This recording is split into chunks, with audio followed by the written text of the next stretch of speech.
Joining me now is author Arlene Pellicane, whose name I had gotten wrong initially. I apologize. Author of Growing Up Social, Raising Relational Kids in a Screen-Driven World. Now, I have a feeling that this book was kind of written for families like mine completely, because you know it's almost like trendy to say we're a technological family. We're the 21st century. Exactly. And you know, the iPhone 6 is coming out. I've been kind of tracking the shipments, you know, seeing how often they're coming in, and the new iWatch and that. But you know, the downside of this is we had, you know, this video in the beginning where we were talking to teenagers at college campuses about recent issues and news and, you know, terrorist groups, and people can talk and tell you that, well, Beyonce photoshopped a thigh gap on Instagram, or so-and-so celebrity is dating so-and-so celebrity, or they can, and they know all the YouTube stars, but they can't tell you the latest, you know, in headlines and what's going on in the community, and not just, you know, the world at large, but in their community. Right.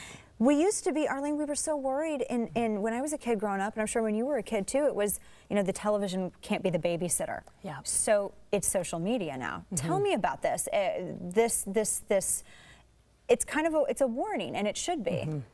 It is, because the television used to be something that was in the home, that did not move, and families gathered around it, and they talked about what they would watch, and they compromised, you know, okay, today we'll watch this because mom likes it.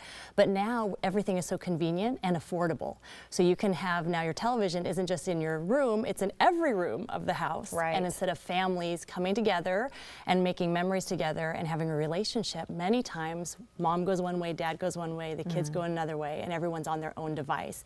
So this book is really not an anti-technology book, but it is a, hey, let's look at how are we using technology as a family, and is it bringing us closer together, because we're Skyping grandma and we're keeping in touch with people, or is it bringing us apart, because now instead of having a game night, we all like go to our devices, you know. So you have to ask yourselves, as a family, how is this impacting us? And I'm so glad that you said that too, because people would look at this, because I had a girlfriend, she was like, well, I don't know, I think that means, you know, my kids like to play Minecraft, and I do too. And I told her, I'm like, this is like a guide on how to use technology. And I think people, Arlene, and I want to ask you if you think this is your opinion as well, when they see like guides on social media, do some parents seem to sort of take it as a personal indictment of their parenting skills? Does that, do you find that's you know what is funny is the book is for kids, right? It's like, how do we parent these kids? But as we read it, we realize it's me. I know.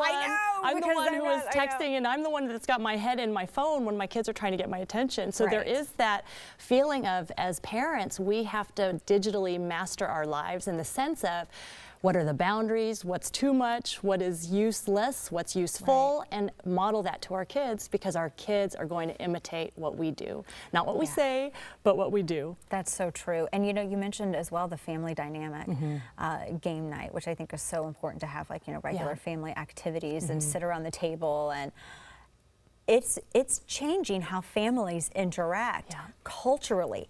I mean, I think that in the future, you know, you will be able to sit down and see, well, this is the point when families changed as we approach the singularity, which Glenn has talked about before.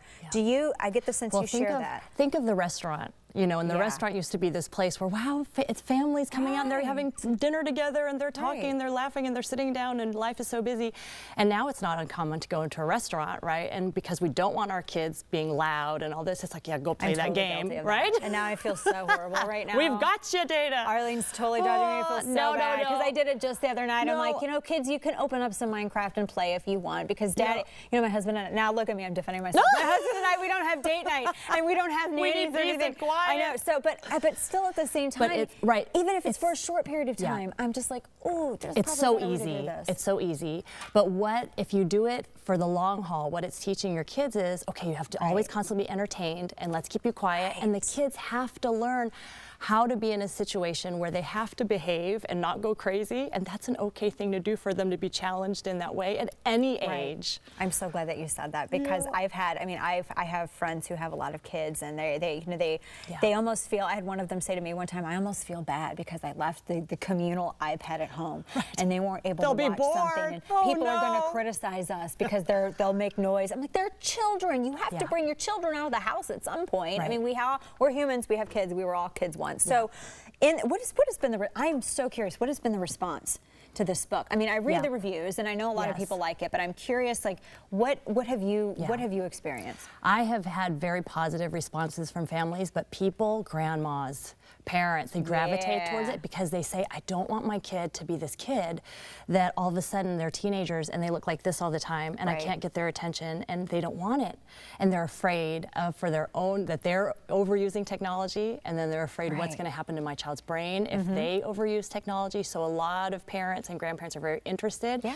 And many have said, you know, it's the kind of thing where here's a menu of different things you can do. Right. And not everything's going to work for every family. But if you can have a few takeaways that will help your family, and that's the response we've gotten, is we've got to take away from this and we're going to do things differently. And if your kid is 3, 5, 7, that's going to make a big difference over the childhood that they're going to experience. I love this book because I know this is a topic that's been explored before, but why I think yours is so different is because you didn't come at it from an anti-technology angle. You came at it with, you know what, here's some suggestions on how we can better incorporate this to add value rather than subtract value from our family life. And hopefully to empower parents to know we can be counterculture. It is okay if your kid, my kid's in 5th grade, he doesn't play video games and he doesn't watch much TV. Right. And his, you know, friends can make fun, oh, what do you do? What do you do? And he's like, I feel sorry for you. You don't go outside and play, and you don't play the piano, and you don't do the things I do, and you don't read.